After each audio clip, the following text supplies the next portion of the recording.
সেজন্য আমাদেরকে ধ্যান দিতে হবে যে প্রত্যেকটা দিনই আমাদের কাছে গুরুত্বপূর্ণ, কেননা কৃষ্ণ ভক্তদের জন্য প্রত্যেকটা দিনই হচ্ছে কৃষ্ণ দিন। তাই আমরা ঘুম থেকে উঠে 24 ঘন্টা ছিল প্রভুপাদ আমাদেরকে যেভাবে নির্দেশ দিয়েছেন সেই অনুসারে আমাদের জীবনকে সবসময় সাজানো উচিত। না সারাদিন সারা বছর যা ডিউ ছিল আজকে আমি সব একসঙ্গে করে দেবো, এটা ঠিক না।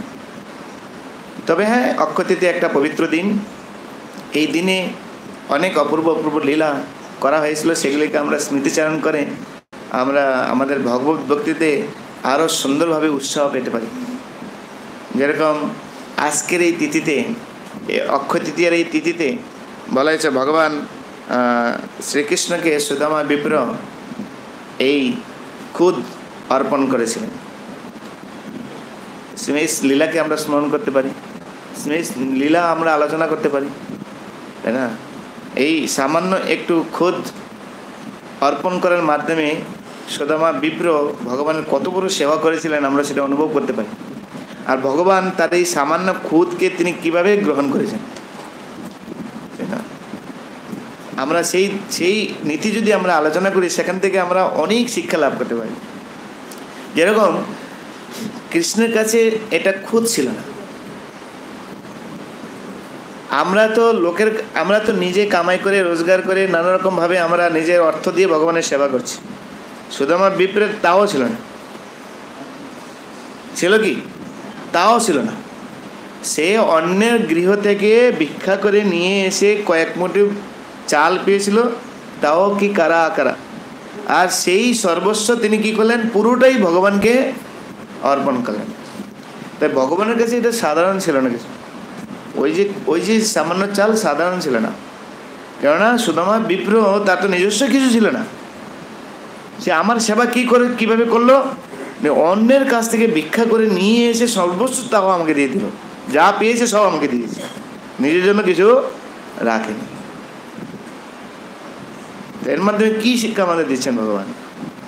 এই লীলার মাধ্যমে আমরা এই শিখতে পারি যে কিভাবে সর্বস্ব আমাদেরকে ভগবানকে অর্পণ করা হচ্ছে, নিজের বলে কোনো কিছু রাখা। আর সুদামা বিপ্রের মতে যদি আমরা সর্বস্ব ভগবানকে যদি আমরা অর্পণ করতে পারি, তাহলে ভগবান তার প্রতিদানে আমাদেরকে কি করতে পারেন আমরা কল্পনা করতে। কিন্তু সুদামা বিপ্রের এই ভাব ছিল না যে আমি খুদ দিচ্ছি, তার বিনিময়ে আমি ভগবানকে কিছু চাইব। যদি চান তাহলে পাবেন না, কিন্তু কারণ আপনি কৃষ্ণের কাছে যা চাইবেন তা পাবেন না।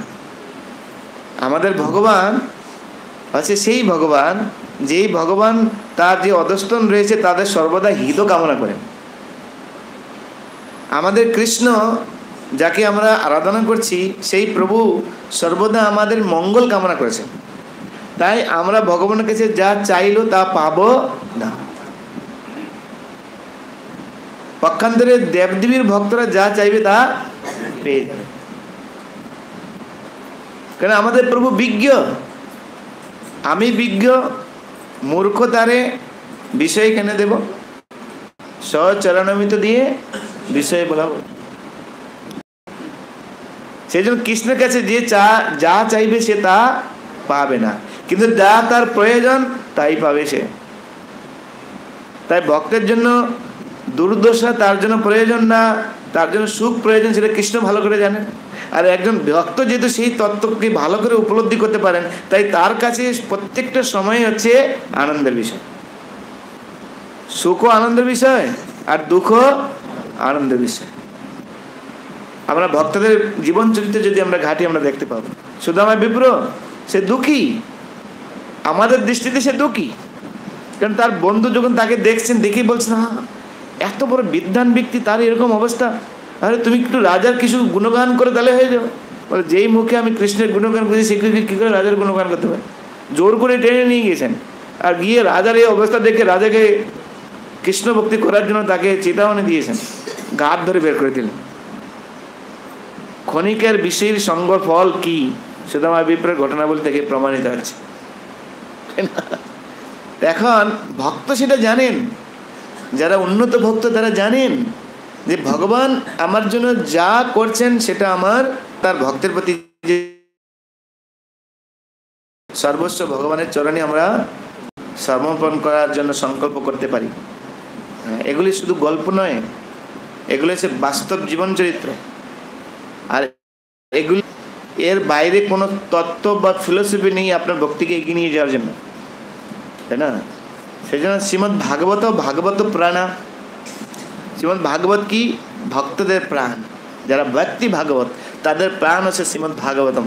আর শ্রীমদ্ ভাগবতমে যে সমস্ত লীলা কথা কাহিনী চরিত্র ফুটিয়ে তোলা হয়েছে, সেগুলি ভক্তের ভক্তিকে কী করে আরও দ্রুতগতিতে এগিয়ে নিয়ে যাওয়া যায়, তার জন্য এইসব লীলা। তো সুদামার বিপরে যদি এই ঘটনা যদি আমরা খুব ডিপলি, আরও অনেক শিক্ষা রয়েছে, অনেক লীলা রয়েছে সুদামার বিপরের কাহিনীর মাধ্যমে, সেই কাহিনী যদি আমরা শ্রবণ করি, আমাদের জীবনকে একটা সুন্দরভাবে আমি কি করছি, যা কিছু আমাদের মিলাতে হবে, আমরা প্র্যাকটিক্যাল কী করে অ্যাপ্লিকেশান করছি, প্র্যাকটিক্যাল জীবন কী করে ব্যবহার করছি, তাই না? আমরা অনেক ডিগ্রি লাভ করতে পারি ভক্তিশাস্ত্রী, আমরা ভক্তি বৈভব, ভক্তি বেদান্ত, অনেক কিছু আমাদের ডিগ্রি থাকতে পারে। আমি অনেক সিনিয়র 28 বছরের ভক্ত, আমার অনেক ব্রাহ্মণ দীক্ষা হয়ে গেছে, আমার হরিনাম দীক্ষা হয়ে গেছে, আমি এত বড় পুরনো ভক্ত, আমি এই করছি সেই করছি। কিন্তু মিলিয়ে দেখুন, এই যে আলোচনা, এই আলোচনার পরিপ্রেক্ষিতে আমার অবস্থান কোথায়, এই আলোচনার পরিপ্রেক্ষিতে আমি কোন স্থিতিতে দাঁড়িয়ে আছি, কোন পজিশনে আমি দাঁড়িয়ে আছি, সেটা যদি আমরা বুঝতে পারি, তাহলে আমি দ্রুতগতিতে সুন্দরভাবে আমি এগিয়ে যেতে সমর্থ হব এবং আমার ভক্তির আরও গাঢ়তা বর্ধিত হতে থাকবে।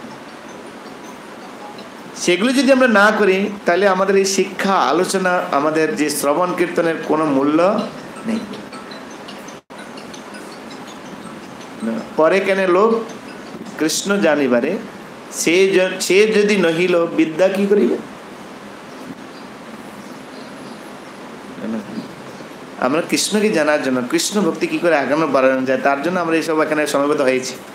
তাই এই ঘটনা পরিপ্রেক্ষিতে এই লীলা শ্রবণ করে যদি আমরা আমাদের জীবনকে যদি সেভাবে না নিয়ে যাই, তাহলে শ্রময়াবই কেবল বৃথাশ্রম মাত্র। সেই জন্য এই অক্ষয় তৃতীয়া এত সুন্দর সুন্দর লীলা হয়েছিল, সেগুলিকে আমরা স্মরণ করার মাধ্যমে আমরা যদি এভাবে আমাদের ভক্তিকে ওই দিন সংকল্প করি, আজকে অক্ষয় তৃতীয়া সব অক্ষয় যাবে, আমি আজকে প্রতিজ্ঞা করলাম আমার যা কিছু রয়েছে সর্বস্ব আমার থেকে, আজ আমার বলিতে প্রভু আর কিছু নাই, তুমি আমার পিতা বন্ধু ভাই। তাই আমার তো কোনো প্রশ্নই আসে, সব কৃষ্ণ। এবং সেটা বলা যত সহজ, সেটা একটু বিচার করবেন অবশ্য, তাই না? আর বাস্তব তো তাই না, বাস্তবও তাই। কিন্তু আপনি মানুন বা না মানুন, বাস্তব তো তাই, সবই কৃষ্ণের, আপনার কোনো কিছু নয়, আমার কিছু নয়। আমরা সব কিছু কৃষ্ণের সম্পদেই নিজের বলে দাবি করছি, তাই না? সেই মূর্খতা আমাদের ছাড়ব। যদি এখানে আমরা যত ভক্ত বসে আছি, অক্ষয় তৃতীয়ার দিন সব অক্ষয়ে থাকবে, তাহলে এই ঘটনা আমরা ওই দিন স্মরণ করে আমরা আমাদের পজিশনকে নির্ণয় করে আমরা সিদ্ধান্ত নেবে, আজ থেকে আমরা এই ভাবনার দ্বারা আমাদের জীবনকে পরিচালনা করব। আপনি নিজেকে যদি সিদ্ধান্ত না নিতে পারেন, কে আপনাকে সিদ্ধান্ত দিয়ে বোঝায়, তাই না? আমরা তো বলছি, সব কিছু বলছি, পরিবর্তন হচ্ছে কোথায়, তাই না?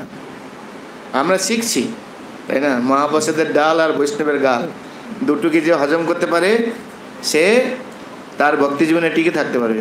যে একটু গাল দেওয়া হয়েছে, তখন ডাল আর মনে থাকছে না, তখন ডালও চলে যাচ্ছে, তাই না? তার মানে কি, আমাদের ভজন কোথায় আছে আমরা বুঝতে হবে, কোন জায়গায় আছে, ঠিক আছে? যে ভক্তির যে সূত্র আমরা জানি না, তাই না? পক্ষান্তরে ভগবানকে লাভ করার জন্য আপনাকে ডিগ্রি, উচ্চতরের ডিগ্রি আর সারা ভগবত মুখস্থ, একদম চৈতন্য চরিতামৃত মুখস্থ, কোনো কিছুর প্রয়োজন নেই। সেই জন্য ধ্রুব মহারাজের লীলাতে আমরা আলোচনা করেছিলাম, মাতা সুনীতি বড় পণ্ডিত ছিলেন না, বড় পণ্ডিত ছিলেন কি, তাই না? কিছু পণ্ডিত ছিলেন না, এত যে একদম শুদ্ধ ভক্ত হয়ে গেছে, মানে নারদ মুনির মতো শুদ্ধ ভক্ত তাও না, কিন্তু সিম্পল তার নলেজ ছিল, জ্ঞান ছিল, এইটুকু ভক্তির সরল সূত্র। তাই বাবা, তুমি যদি ধ্রুব মহারাজ উদ্ধার হয়ে গেলেন, মাও উদ্ধার প্রাপ্ত। দেখুন, কোনো কিছু বিদ্যা, বুদ্ধি, পাণ্ডিত্য কোনো কিছু ছিল না, কিন্তু ভক্তির সরল সূত্র তার কাছে ছিল, কৃষ্ণ হচ্ছে সবকিছুর মূল। যাও বাবা। আর তুমি উল্টো দেখছো কেন? তুমি পজিটিভ দেখো। তোমার মাঝে, সৎ মাঝে বলছেন যে বাবার কোলে উঠতে গেলে নারায়ণের সেবা করছে। আরে নারায়ণ সেবা করা কি চারটেখানি ব্যাপার নাকি? আরে নারায়ণের ভজন কে করতে পারে? এই জগতের সবচেয়ে যারা বুদ্ধিমান ব্যক্তি তারাই শুধু কৃষ্ণের আর নারায়ণের ভজন করে। তোমাকে তো ঠিকই উপদেশ দিয়েছে, তুই নেগেটিভ নিচ্ছ কেন? তুই পজিটিভ না, তাই না? এই সারা সংসারে নেগেটিভ অনেক কিছু থাকবে, তার মধ্যে পজিটিভ কিভাবে আমাদের ভাব নিতে হবে সেটা মাথা শুনে দিই। এই সরল সূত্র তার কাছে ছিল, তাই না? মহাপ্রভু সেই সূত্র আমাদেরকে দিয়েছেন, অমানিনা কীর্তনীয়। একই সূত্র দেখুন, মাতা শুনেতি বলছেন তুমি নেগেটিভ সারো, পজিটিভ নাও, কীর্তনীয় কার? যাও নারায়ণের কাছে ভজন করো। এই সরল সূত্র যদি আমাদের মধ্যে থাকে, আমরা পাণ্ডিত্যের কি প্রয়োজন? কোনো কিছু প্রয়োজন নেই, কৃষ্ণ আছেন সব কিছুর মধ্যে, তাই না? আর সুদামা বিপ্র সেবাকে গ্রহণ করতে, তাই না? তাই ভগবান, হ্যাঁ, তিনি ভগবানের কিছু কিছু চাইবেন, এইসব তার কোনো কিছু পরিকল্পনা ছিল। ভগবানের কিছু ক্ষেত্রে যদি আমি কিছু চাই, তার মানে আমি ভগবানকে হেয় করছি, ভগবানকে আমি ছোট করছি, ভগবানের অজ্ঞতা প্রকাশ করছি এখানে আমি, হ্যাঁ কি না? ভগবান, আমি একদিকে বলছি ভগবান সর্বোত্তম অন্তর্যামী, হে প্রভু আমার এটা লাগবে, আমি এটা চাই, প্রভু আমাকে এটা দাও। তার মানে কি ভগবান আমার চাওয়াটা জানেন না? সেই জন্য ভক্ত ভগবানকে কিছুই চান না। মহাপ্রভু শিখিয়েছেন যদি চাইতে হয় তাহলে একটা জিনিসই চাওয়া উচিত, হয়তো কি ভক্তি। আমাদের আচার্যরা সেটাই আমাদের শিখিয়েছেন, আর অন্য কিছু চাওয়া উচিত না। তো ভক্তির সেই সূত্র জানতেন, সুদামা বিপ্র জানতেন, তাই তিনি কখনো ভগবানের কাছে কিছু চাননি তিনি, তাই না? আর সমস্ত ভক্তরা সেগুলি জানেন, সব কিছু পজিটিভ থাকেই তারা দেখেন এগুলি। এক নাস্তিকের গল্প বলেছিলাম না, এক নাস্তিক এক আস্তিক একই গ্রামে দুজন বাস করতেন, কিন্তু যে আস্তিক ভক্ত ভগবানের প্রতি দৃঢ় বিশ্বাস তার ছিল, তাই সর্ব অবস্থায় সে ভগবান, সে দুঃখের মধ্যে পড়ে গিয়েছেন, অ্যাক্সিডেন্ট হয়েছে, ভগবানের ইচ্ছে, না খেয়ে পড়ে আছেন, ভগবানের ইচ্ছে, আবার কেউ এসে ভোজন দিয়ে গেল, সব ভগবানের ইচ্ছে, হে প্রভু তোমাকে অসংখ্য ধন্যবাদ, না চাইতে তুমি দিয়ে যাচ্ছ আমাকে।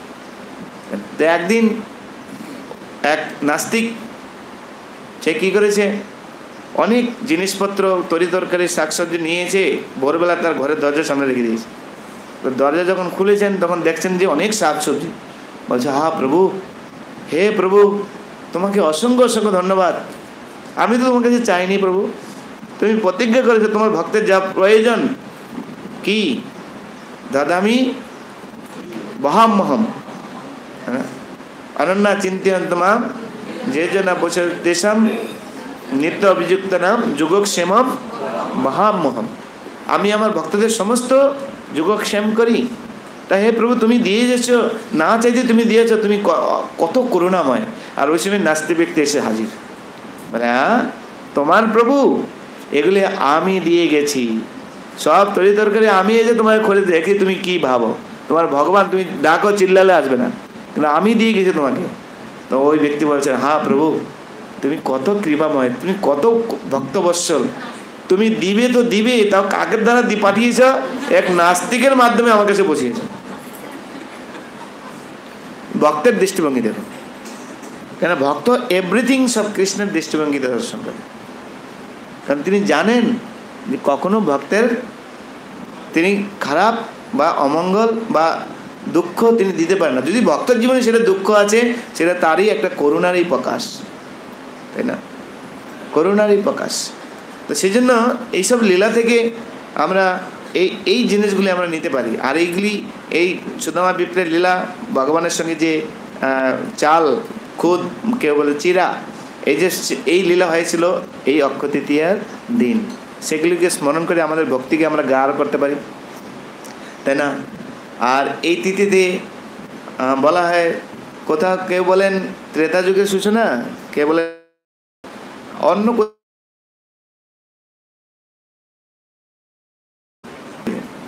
আজকের এই অক্ষয় তৃতীয়ার দিন ক্ষত্রিয় কুলকে নাশ করার জন্য, অসভ্য ক্ষত্রিয় কুলকে নাশ করার জন্য ভগবান পরশুরাম মাতা রেণুকার জবনদগ্নির পুত্র রূপে তিনি আবির্ভূত হয়েছিলেন, যিনি 21 বার তিনি এই ক্ষত্রিয় কুলকে নষ্ট করেছিলেন, তাই না? ওই দিন আমরা ভগবান পরশুরামের এই লীলা কথা আমরা শ্রবণ করতে পারি, যা ভাগবতে বর্ণনা করা রয়েছে। পরশুরামের লীলা কথা আমরা শ্রবণ করতে পারি। এই অক্ষয় তৃতীয় দিন ভগীরথ মহারাজের তপস্যার দ্বারা গঙ্গা মাতা এই জগতে আবির্ভূত হয়েছিলেন এই অক্ষয় তৃতীয় দিন। সেই জন্য অক্ষয় তৃতীয় দিন আমাদের যে 4 ধামের যাত্রা শুরু হয়। এই অক্ষয় তৃতীয় দিন থেকে বদ্রীনাথে ভগবান শ্রী বদ্রীনাথের সেবা পূজা মানবদের অধিকারে চলে আসে। নেক্সট সমাজ দেবতারা পূজা করেন, আর সমাজ মানব জাতি পূজা করে। আর সমাজ যে মানব জাতি পূজা করেন তার প্রথম দিন হচ্ছে এই অক্ষয় তৃতীয়া। এই অক্ষয় তৃতীয় দিন মা গঙ্গা এখানে এসেছিলেন। এই অক্ষয় তৃতীয় দিন স্বর্গের যে কোষাধ্যক্ষ কুবের তাকে ট্রেজারার রূপে দেবতারা নিযুক্ত করেন।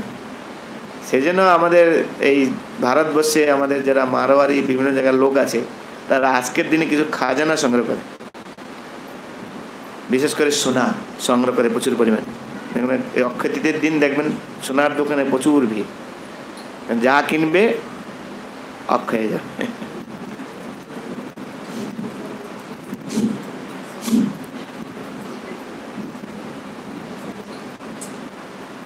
আজকের এই তিথিতে এক সুন্দর লীলা হয়েছিল বৃন্দাবনে।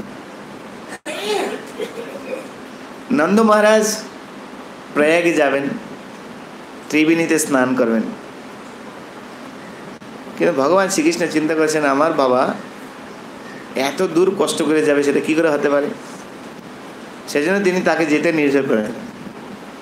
যখন যেতে নিষেধ করেছেন তাহলে কি করে হয়, বলে বাবা বৃন্দাবনে সব কিছু রয়েছে, চলুন আমার সঙ্গে। তখন সেখানে এক সরোবর ছিল, সেই সরোবরে তখন তার ভগবানের ভোগ ইঙ্গিতে তীর্থরাজ প্রয়াগ থেকে শুরু করে সমস্ত তীর্থ এসে সমবেত হলেন। দেখুন বাবা সাক্ষাৎ তীর্থ, আপনি তীর্থে যাচ্ছেন, সাক্ষাৎ তীর্থরাজ এখানে বিরাজমান। তো নন্দবাবু যখন দেখলেন তখন সেই তীর্থে অবগান করলেন। আর সেই তীর্থের নাম হচ্ছে পাবন সরোবর। আমরা যাই, হ্যাঁ, নন্দ সরোবর বলে অথবা পাবন সরোবর বলে। পাবন সরোবর হচ্ছে নন্দগা, যে নন্দগা রয়েছে, নন্দগায়ের উত্তর সাইডের দরজা দিয়ে যখন আমরা বেরোবো সোজা যখন আমরা গেলেই ওখানে পাবন সরোবর। তা পাবন সরোবরের পাশেই রয়েছে গৌরীয় মঠ, যে গৌরী মঠে আমরা উঠি। তো সেই পাবন সরোবর এবার আমরা দর্শন করবো অবশ্যই। তো আজকের এই তিথিতে এই পাবন সরোবর, এবং সেদিন ভগবান ঘোষণা করেছেন আজকের এই তিথিতে এই পাবন সরোবরে যে স্নান করবে তার জন্ম জন্মান্তরে যত পাপ রয়েছে সব ধুলোর সাথে। সেই জন্য আজকের তিথিতে এই অক্ষয় তৃতীয় দিন পাবন সরোবরে খুব ভিড় লেগে যায় স্নান করার জন্য। বলা হয়েছে দ্রৌপদীর বস্ত্রহরণ নাকি আজকের দিনে হয়েছিল, তাই না? অনেক লীলা, যার ফলস্বরূপ দুর্যোধনের ধ্বংসলীলা। সাবধান থাকতে হবে এই দিনে যেন আমরা কোনো রকম পাপ তো কোনো সময় করা উচিত নয়। আমি আগেই বলে দিয়েছি যে প্রত্যেকটা দিনই ভক্তদের কাছে ইম্পর্টেন্ট, তাই না? তো এগুলোকে স্মরণ করা।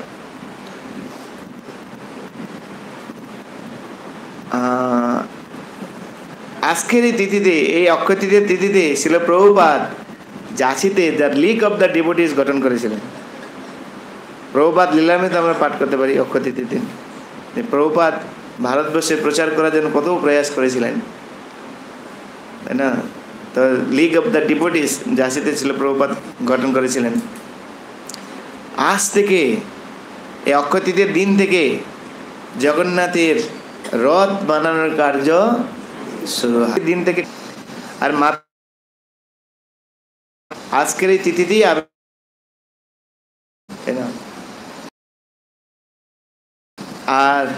বিশেষ করে আজকের তিথিতে ভগবান অক্ষয় তৃতীয়ার তিথিতে ভগবান শ্রী মাধবেন্দ্র পুরীর প্রেমের দ্বারা প্রভাবিত হয়ে শ্রী ক্ষীরচোরা গোপীনাথে প্রথম চন্দন লেপন শুরু করেন।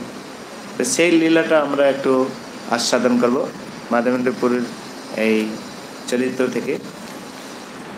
এভাবে অক্ষয় তৃতীয়া এক সুন্দর দিন, নিঃসন্দেহে ভালো দিন, যদিও আমাদের কাছে প্রত্যেকটা দিনই ইম্পর্টেন্ট। তাই অক্ষয় তৃতীয় দিন এই সমস্ত লীলাগুলিকে স্মরণ করে আমরা আমাদের ভক্তিকে আরও সুন্দর উচ্চ মাত্রাতে আমরা নিয়ে যেতে পারি। যদিও সবসময় এগুলিকে স্মরণ করা উচিত, আমাদের প্রতিটা মুহূর্তকে আমাদেরকে নিয়ে যাওয়া উচিত, তবুও আজকের তিথিতে এই সমস্ত লীলাগুলিকে আপনি স্মরণ করতে পারেন এবং ভক্তদের কাছে সেগুলিকে প্রকাশ করতে পারেন। আসলে আমরা একটু মাধবেন্দ্র পুরীর লীলা শ্রবণ করি। শ্রীপাদ মাধবেন্দ্র পুরী কি?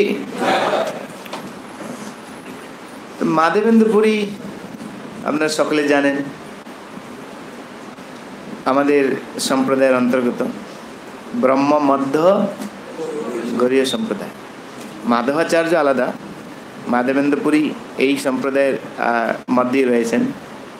তো মাধবাচার্য কীরকম কী ধরনের মহান ভক্ত ছিলেন, যদি ওনার শিষ্যদের তালিকা আমরা নির্ণয় করি তাহলে আমরা অনুবোধ করতে পারব। হ্যাঁ, মাধবেন্দ্র পুরীর শিষ্য কে কে ছিলেন?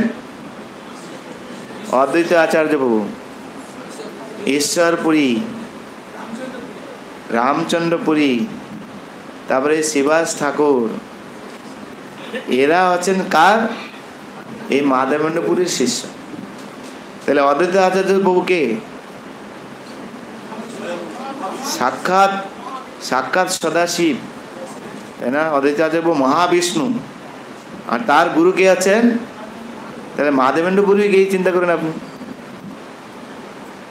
সেই জন্য বলা হয়েছে কৃষ্ণ প্রেমের যে সর্বোচ্চ পরাকাষ্ঠা, তাই না, শ্রীমতী রাধারানী আর মাধবেন্দ্র পুরীর মধ্যে দেখা যায়।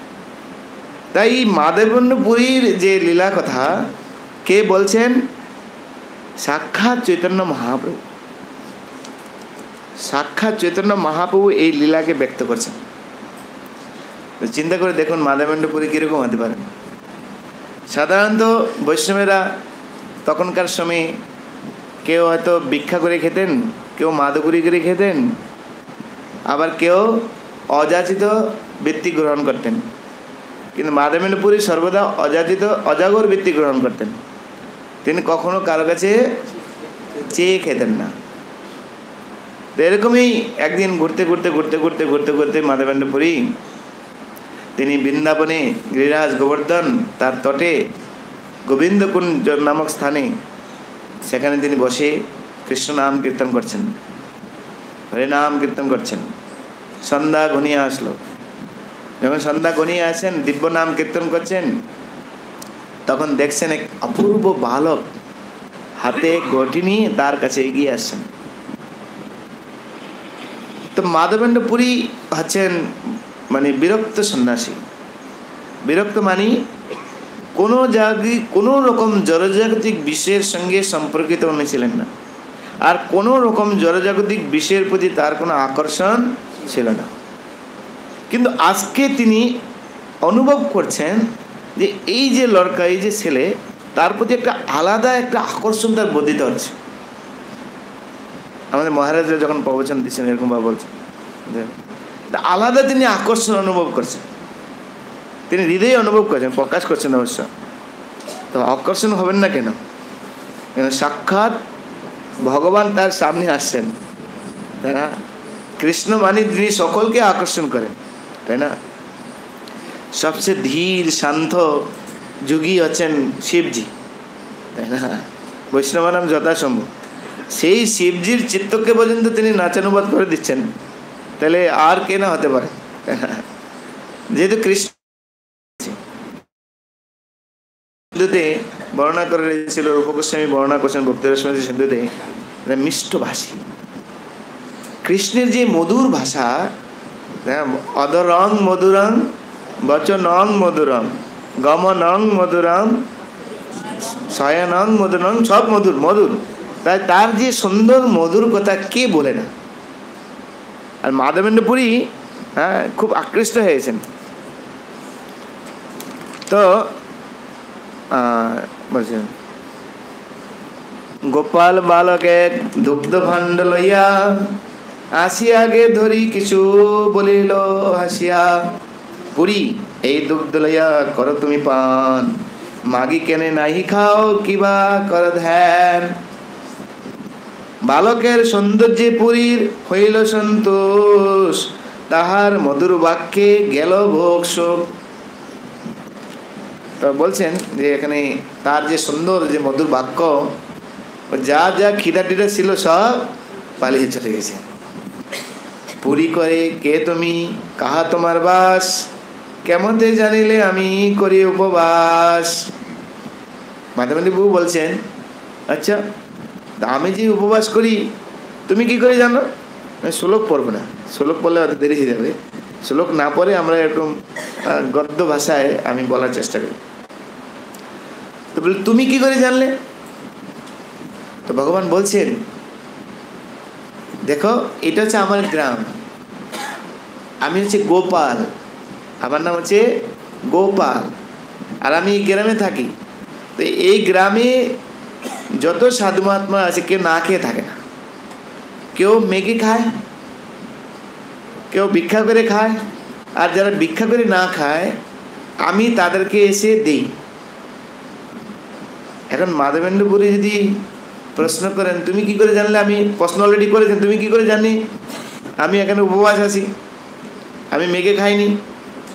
বলে বাবা এখানকার কিছু মহিলা এখানে এই গোবিন্দকুটে জল আনতে এসেছিল, আর জল আনতে এসে তোমাকে দেখে তারা উপলব্ধি করেছেন যে তুমি মেঘে খাওয়ার পাত্র নও, তাই তারা তখন আমাকে গিয়ে বলেছেন যাও ওকে দিয়ে আসো, সেই জন্য আমি তোমাকে দিতে আসলাম। কেউ কিছু বলেনি অবশ্য, তাই না? ভগবানকে তো কিছু একটা বলতে তো হবে না। এখন ভগবান যেভাবে কথা বলছেন, কেন ভগবান আছেন বাক চাতুর্য, কোনো কথাতে কেউ তাকে হারাতে পারবে না। একমাত্র ভক্তের কাছে ভগবান ধরা পড়ে যান, আর অন্য কোথাও ধরা না বলে ভক্তের কাছে ধরা পড়ে যায়। আমরা গত ক্লাসে আলোচনা করেছিলাম না অনন্ত আচার্য লীলা, মালা পড়বে না ঘটনা বলেছিলাম না? তো ওখানে অনন্ত আচার্যের কাছে ভগবান ফেল হয়েছে। তো কৃষ্ণ এক জায়গায় ফেল হন তার ভক্তের কাছে। কোন ধরনের ভক্ত? ওই অনন্ত আচার্যের মতো ভক্ত, বা আরও অনেক ভক্ত রয়েছে, মহাপ্রভু লীলাতে আরও অনেক ভক্ত রয়েছে। তারা যেরকম আমরা দেখি মহাপ্রভু জগন্নাথ পণ্ডিতের কাছে ফেল, জগদানন্দ পণ্ডিতের কাছে মহাপ্রভু ফেল, তাই না? তো ভক্তের কাছে ভগবান ফেল। তো ভগবান যদি এরকম বলছেন যে যে তুমি এক কাজ করো, তোমার জন্য আমি কিছু দুগ্ধ নিয়ে এসেছি, এই দুগ্ধ তুমি পান করো, তারপরে আমি এখন গো দহনের সময় হয়ে গেছে, আমি এখন বেরিয়ে যাব, তা তুমি এটা রেখে দিও, আমি পরে এসে নিয়ে যাচ্ছি। তো এইভাবে যখন সেই পাত্র তিনি গ্রহণ করলেন, পাত্র গ্রহণ করার সাথে সাথেই তিনি আলাদা একটা অনুভব করেছিলেন, কেন সাক্ষাৎ ভগবান তার হাতে সেই পাত্র তুলে দিয়েছেন। আপনি চিন্তা করুন, সাক্ষাৎ ভগবান তার সামনে দাঁড়িয়ে তার সঙ্গে কথা বলছেন, কীরকম পরিবেশ হতে পারে, কীরকম স্থিতি হতে পারে আপনি চিন্তা করুন। আর সেই দুগ্ধ যখন তিনি পান করেছেন তখনই তিনি অনুভব করেছেন যেটা এই সাধারণ কোনো গাভীর দুগ্ধ হতে পারে না। এত সত্ত্বেও ভগবানের মায়ার দ্বারা তিনি চিন্তা করছেন যে কখন সে বালক আসবে, কখন সে বালক আসবে, কখন সে বালক আসবে। এই করতে করতে বহু রাত্রি হয়ে গেছে, জব করছে না, সে বালক আসছে না। শেষ রাত্রিতে যখন তার একটু তন্দ্রা আসলো, সেই স্বপ্নে সেই বালক তার স্বপ্নে এসে উপস্থিত হয়ে তার হাত ধরল, যেন বহুদিনের তার বললেন মাধব আমি যুবকরা বহু থেকে আমাকে রেখে গিয়েছে, আর আমি বহুদিন এখানে ঝড় বৃষ্টিতে আমি কষ্ট পাচ্ছি, আর আমি তোমার কি বলে তোমার পথ চেয়ে আমি বহুদিন ধরে অপেক্ষা করছি, কবে মাধব আসবে এসে আমার সেবা কর। কিছু বাদ হতে চলে যেতে পারে, কিন্তু আমি যতটুকু মানে তাড়াতাড়ি করা যায় আমি বলার চেষ্টা করছি। মাধব আসবে, তাই তুমি কাজ করো, গ্রামের লোক নিয়ে এসো, এসে আমাকে এখান থেকে উদ্ধার করে আমার সেবা করো। চিন্তা করুন কিরকম মহান ভক্ত। আমাদেরকে সেবা অধিকার দেওয়া হয়েছে, বিগ্রহ আমাদের দিচ্ছে, আমরা ভগবানের সেবা করছি, তাই না? ঠেলায় পরে করছি। এখন না সেবা করলে কিছু করার উপায় নেই, তাই না? কিন্তু সেবা করছি আমরা, আমাদেরকে অধিকার দেওয়া হয়েছে সেবা করো ভগবানের। কিন্তু ভগবানের সঙ্গে আমরা কীরকমভাবে সেবা করছি? সাক্ষাৎ কথা হচ্ছে, আন্তরিকতা তৈরি হয়েছে, ভাবের বিনিময় হচ্ছে, ভগবান কি চান কীভাবে মাথা ফুট করতে হতে লেগে গেছে, ভগবান দুঃখ পাচ্ছে কি, কিছু অনুভব করছে কি, পাচ্ছে? জানি না আমরা পাচ্ছেন, যারা করছেন কিন্তু তারা পাচ্ছেন, যারা আন্তরিকভাবে ভগবানকে সেবা করছেন। কেন বিগ্রহ নও তুমি, সাক্ষাৎ ব্রজেন্দ্র নন্দন। ভগবান কোনো সাধারণ বিগ্রহ নন, তিনি সাক্ষাৎ তার ভক্তের সেবার মাধ্যমে তিনি সেখানে প্রকটিত হতে পারেন, অপ্রকৃত হতে পারেন। যারা অভক্ত তাদের কাছে তিনি পাথরের মূর্তি বা অষ্টধাতুর মূর্তি হতে পারেন, কিন্তু ভক্তের কাছে তিনি কখনো পাথরের মূর্তি নন। বিগ্রহ নহ তুমি, সাক্ষাৎ ব্রজেন্দ্র নন্দন। সেই অধিকার আমরা দিয়েছে, দেওয়া সত্ত্বেও আমরা ভগবানের সঙ্গে কীরকম ভাবের বিনিময় করছি। আর এখানে কীরকম ভক্ত দেখুন, ভগবান চেয়েছে তার কাছ থেকে সেবা চাচ্ছেন, আমাকে তুমি সেবা করো। কি ধরনের ভক্ত হতে পারে চিন্তা করে দেখুন। আর এটাই হচ্ছে ভজনের পরিপক্কতা। শিল ভক্তি সিদ্ধান্ত সরকার ঠাকুর বলছেন যে ভগবানকে দেখার চেষ্টা করো, তোমার ভক্তিকে এমন এক উচ্চ মাত্রায় নিয়ে যাও, সাক্ষাৎ ভগবান তোমার সামনে এসে হাজির হবে। মাধবন্ডী পুরিয়েছেন সেই ধরনের। তাই ভগবান সাক্ষাৎ তাকে দর্শন দিয়ে বলছেন, তুমি তোমার আশায় আমি অপেক্ষা করছি। ভগবান কি অন্য কাউকে দিতে পারতেন না? ভগবান কি সামর্থ্য নেই? সব কিছু রয়েছে, কিন্তু ভক্তের প্রতি ভগবান নির্ভরশীল। আমার ভক্ত যতক্ষণ আমাকে না খেতে দেয় আমি খেতে পারি না, তাই না? সনাতন গোস্বামী গিয়ে সেই চৌবের পত্নীকে বলছেন, ছি ছি, তুমি দাঁতের মাজন নিয়ে তুমি ভগবানকে রান্না করছো, তোমার কি গতি হবে জানো? ভগবানকে শুদ্ধভাবে সুন্দরভাবে এইভাবে সেবা করতে হয়। পরের দিন বাবার কথা মতো সনাতন বাবাকে সবাই মানেন। ঘুম থেকে উঠছেন, দাঁত মাজন করলেন, স্নান করলেন, শুদ্ধ বস্ত্র পরিধান করলেন, তিলক করলেন, সব কিছু করলে আসমন করলেন, 64 উপচারে আসমন করলেন, করার পর তারপরে ভগবানের জন্য। আর এদিকে মদন মোহনের অবস্থা খারাপ, গিয়ে বলছে, মা তুমি এখনো আমাকে খাবার দেয়নি। বলে, বাবা একটু রক্ষা করো। বাবা সনাতন বাবা এসে বলে দিয়ে গেছে তোমাকে কীভাবে সেবা করতে, এতদিন আমি জানতাম না, এখন আমি তোমাকে ভালো করে সেবা করবো। বল, কোন কে বাবা, কে বাবা? আমি কিভাবে খাবো, আমি না খাবো ও বলার কে? আমার খিদে লাগছে ভোর থেকে, আর তুমি এখন লেট করছো আমাকে খাবার দেওয়ার জন্য, ছাড়ো তোমার সব কিছু। আর সনাতন বাবা এই স্বপ্নে দর্শন দিয়ে বলছেন, আমার মা আমার সেবা করবে, কিভাবে সেবা করবে তুমি বলার কে? সনাতন গোস্বামী পরের দিনকে বলছে, মা ঠিক আছে, তুমি যেভাবে পারো সেভাবে ভগবানের সেবা করো। তা দেখ ভক্তির পরাকাষ্ঠা দেখেন আপনি, ভগবান তার ভক্তের প্রতি কতটুকু নির্ভরশীল, তাই না? ভগবানের খাওয়ার কি অভাব আছে? কোথায় খাওয়ার অভাব আছে? কিছু খাওয়ার অভাব নেই বাবা। কিন্তু ভক্তের প্রতি ভগবানের এই আছে বাৎসল্যতা, প্রেম, তাই না, করুণা। তাই মাধবেন্দ্র পুরী কত উচ্চ মার্গের ভক্ত, ভগবান তার কাছে যে সেবা যাচনা করছেন। তাই আমরা কিভাবে আমাদের ভক্তিকে এগিয়ে নিয়ে আসা উচিত চিন্তা করুন আপনি। আর এভাবে যদি কেউ ভগবানের সঙ্গে তার রিলেশন তৈরি করতে পারে, তাহলে অবশ্যই ভগবানের সঙ্গে সে সাক্ষাৎ সম্পর্ক তৈরি করতে সমর্থ হতে পারে। আপনি জানেন সেই গল্পটা, ঝাড়ুদার, তাই না? ঝাড়ুর গল্পটা, ও তো মন্দিরের ঝাড়ুদার, তাই না? কি ভাব দিয়ে দাও, আমি কিছুক্ষণ দাঁড়িয়ে, তাই না? পরবর্তী লীলা এখানে বলেছিলাম না, আমি ঘটনা রিপিট করছি না, কিন্তু সমস্যা দেখুন এখানে সূত্র কি দেখুন, সরল বিশ্বাস, সরল ভক্তি, তাই না? সে বাচ্চা ছেলের কথা আমরা জানি, আমাদের অগ্র দিবে, খাও নাহলে মুকুট দিয়ে মারবে তোমাকে। বাবা প্রতিদিন ভোগ লাগাচ্ছে, খাচ্ছ, আর আমি আজকে বাচ্চা ছেলে এখানে আছি, তুমি খাবে না, না খেলে তোমাকে মুকুট দিয়ে মারবা। ভগবান খেলেন কি না? কি ছিল, পাণ্ডিত্য ছিল কি না? নম ব্রাহ্মণ দেবায় গো ব্রাহ্মণ হিতায় চ জগদ্দিতা কৃষ্ণায়। ফোন বেজে গেছে তখন, আমাদের ফোন বেজে গেছে, এখন মোবাইল রিং হয়ে গেছে, তখন মনটা চলে গেছে কোথায়, ওই ফোনটা ধরে রে। আমি অর্চন করতে করতে ফোন উঠে পালাচ্ছি আমরা, অর্চন চলে গেছে, ফোন উঠে গেছে, তাই না? চিন্তা করুন, আর না বেরোলো ভোগ লাগাতে, মন কোথায় চলে যাচ্ছে, কে ফোন করেছে বাবা, তাই না? চিন্তা করে দেখুন। তাই বিচার করুন, আমাদের স্থিতির কথা বিচার করুন। তাই না? মাধবেন্দ্র পুরীকে ভগবান জিতে কিরকম ভক্ত দেখুন। তারপরের দিন ঘুম থেকে মাধবেন্দ্র উঠলে তখন তিনি খুব অনুশোচনা করলেন। কি হচ্ছে অনুশোচনা? সাক্ষাৎ ভগবান আমার সামনে আসলো, আমি চিনতে পারলাম না,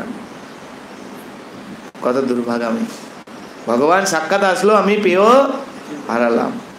অত্যন্ত বিলাপ করলেন মাধবেন্দ্র পুরী। বিলাপ করে করে আর কি করেন, ভগবানের আদেশ পালন করতে গ্রামে ছুটে গেলেন। গ্রামের সমস্ত লোককে নিয়ে আসলেন। নিয়ে এসে হ্যাঁ সকলে হরে কৃষ্ণ কৃষ্ণ কৃষ্ণ হরে রাম রাম রাম হরে হরে। তো মাধবেন্দ্র পুরী তখন কি করলেন, সবাইকে কি বলেন, গ্রামের ঈশ্বর তোমার গোবর্ধনধারী, কুঞ্জে আছে চলো তারে বাহির যে করি, অত্যন্ত নিবিড় কুঞ্জ নারী প্রবেশিতে, কুঠারি কোদালি লহ দ্বার করিতে, শুনি লোক সঙ্গ চলিলা হরেছে, কুঞ্জ কাটি দ্বার করিলা প্রবেশে। তখন সব ভক্তরা মিলে কি করলেন, বলছে অনেক গভীর জঙ্গল, স্বপ্নে আমি যা দেখলাম অনেক গভীর জঙ্গল, সেটা কাটার জন্য সকলে কুড়াল কোদাল দা বটি নিয়ে সব চলো। তাই সবাই মিলে আনন্দে যে এখানে আমাদের গ্রামের ঠাকুর গোবর্ধনধারী গোপাল সেখানে আবির্ভূত হয়ে আছেন, তো চলো আমরা যাই। সকলে গিয়ে সেখানে করতে মাটি তুলে, তিনও আচ্ছাদিত মাটি তুলে তখন সেই ভগবানকে বের করলেন। আবরণ দূর করিল বেদিতে, মহাভারী ঠাকুর কেহ নারে চালাইতে। খুব ভারী এবং সুন্দর ঠাকুর। তখন মহা বলিষ্ঠ ব্যক্তিরা সেখানে আসলেন এবং তারা সবাই মিলে তখন সেই ভগবানকে তারা তুলে সেই গিরিরাজ গোবর্ধন যেখানে এখানে হচ্ছে জ্যোতিপুরা যে বর্তমান যে স্থান সেখানে এসে স্থাপন করলেন। পিছনে তখন সেই কি বলে পাথরের ঠেলা দিয়ে ভগবানকে দাঁড় করালেন। দাঁড় করানো হয়ে গেল, তখন মাধবেন্দ্র পুরী সবাইকে বললেন জল নিয়ে আসো। তখন সবাই 100 ঘট জল, 100 ঘট, 300 ঘট, 900 ঘট জলে ভগবানকে স্নান করালেন। 900 ঘট মানে কলসি জলে ভগবানকে স্নান করালেন। স্নান করিয়ে যার যার ঘরে বস্ত্র ছিল, দর্জিরা বস্ত্র নিয়ে আসেন, বস্ত্র পরালেন, মালা পরালেন। বলা হয়েছে প্রত্যেক লোক তার সামর্থ্য অনুসারে ভগবানের জন্য সেবা করার প্রচেষ্টা করলেন। তাই মাধবেন্দ্র পুরী যখন স্নান করা শুরু হলো, বলে স্নানের পরে কী করতে হবে, ভগবানকে ভোগ লাগাতে হবে, রান্না শুরু করো। এবার এই রান্নার যে বিবরণ এখানে দেওয়া রয়েছে সেগুলি আমি বর্ণনা করছি না।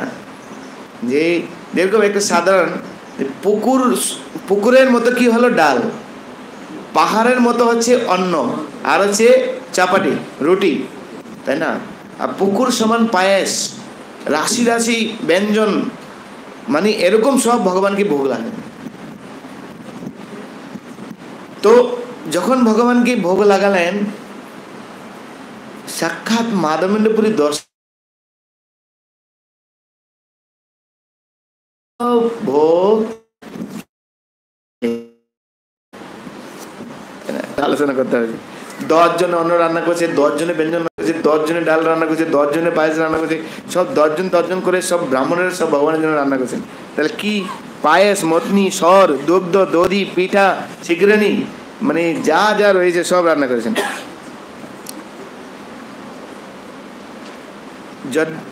আচ্ছা, হেনমতে অন্নকূট করিল সাজন, পুরী গোসাই গোপাল রে কইল সমর্পণ, অনেক ঘটবরি দিল সুবাসিত জল, বহুদিনের ক্ষুধায় গোপাল খাইল সকল।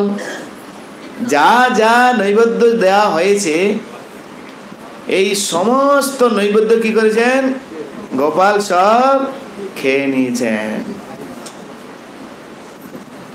চিন্তা করে দেখুন, আমরা যখন ভোগ লাগাই তা খাই কি, আমরা তাকিয়ে থাকি ভগবান খান কিনা দেখি, ভয়ে হয়তো ভগবান খাবে না, তাই না? কিন্তু দেখুন এখানে সব খেয়ে নিয়েছেন। পরের লাইনটা হচ্ছে আমাদের জন্য। পরের লাইনটা, যদ্যপি গোপাল সব অন্ন ব্যঞ্জন খাইল, তার হস্তস্পর্শে পুনঃ তেমনি হইল। এটা আমাদের জন্য, ঠিক আছে? প্রথমটা আমাদের জন্য নয়। যেরকম অগ্রদেবে সেই ছেলে ভোগ লাগিয়েছে, এবার ভোগ লাগিয়ে যখন গোপাল সব খাইল, মনে খুব আনন্দ, সেই খালি প্লেট নিয়ে যাচ্ছে, তো মাকে নিয়ে বলছে, মা নাও প্লেট নাও। বলে প্রসাদ কোথায়? বলে গোপাল সব খেয়ে নিয়েছে। তো মা বলছে, ওটা বেটার খিদা লাগেছে একটু, তাই হয়তো খেয়ে নিয়েছে।